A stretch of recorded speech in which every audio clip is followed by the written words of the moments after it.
হারিয়েছে, অনেকে পঙ্গুত্ব বরণ করেছে। এতগুলো ত্যাগের পরে আমরা এই দেশটাকে সুন্দর একটা দেশ হিসাবে আমরা পাব। আমরা বলেছিলাম সম্মানিত উপদেষ্টাকে প্রধান যে আপনি তখন আমাদের দেশে ছিলেন না। আমাদের দেশ এবং আমাদের দেশের মানুষের প্রয়োজনে আমরা আপনাকে নিয়ে এসেছিলাম।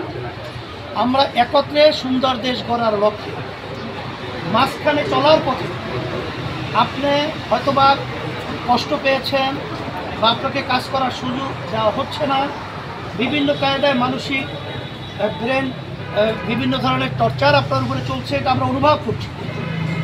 আমরা বলছি যে আমরা যদি যারা নাকি রাজপথে দেশ গড়ার যোদ্ধা রয়েছে, এখানে আমরা যেতে একসঙ্গে যেব, থাকলেও একসঙ্গে থাকবো, কিন্তু মাঝপথে আপনি রণভঙ্গ দেবেন আর মাঝপথের সমুদ্রে আপনি আমাদেরকে ফেলে চলে যাবেন, এটা হতে পারে না। এই ধরনের চিন্তা আপনার মাথায় যেন না আসে, এটা আমরা আশ্বস্ত করেছি।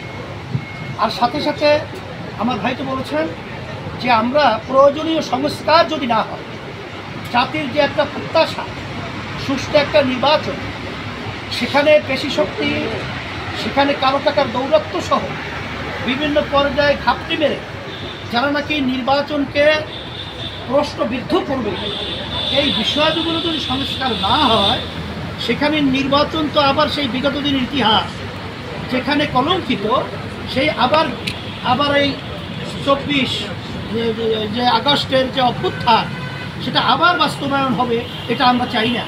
এই জন্য আমরা বলছি প্রয়োজনীয় সংস্কারগুলো আপনারা দৃশ্যমান তরিক আপনারা এটা করবেন। এবং যারা নাকি আমাদের মায়ের কোলকে খালি করেছে, আমাদের দেশকে সন্তান হারা করেছে এবং পঙ্গুত্ব বরণ করেছে, এই অপরাধীদেরকে, ফ্যাসিস্টদেরকে, কুমিদেরকে, খুনিদেরকে আয়নাঘর যারা বানিয়েছে, আন্তর্জাতিক সমস্ত দুনিয়ার ইতিহাস লঙ্ঘন করে এদের বিচার দৃশ্যমান করতে হবে এবং জাতীয় নির্বাচন এটা একটা পরিবেশ তৈরি করতে হবে। আর সাথে সাথে আমরা স্থানীয় নির্বাচনের ব্যাপারেও আমরা বলছি, এটা যদি আগে হয় তাহলে কালো টাকা এবং পেশি শক্তির প্রভাবটা সেখানে এলাকায় ওভাবে তারা করতে পারবে না। বিধায় সুন্দর একটা জনপ্রতিনিধি একটা প্ল্যাটফর্ম তৈরি হবে।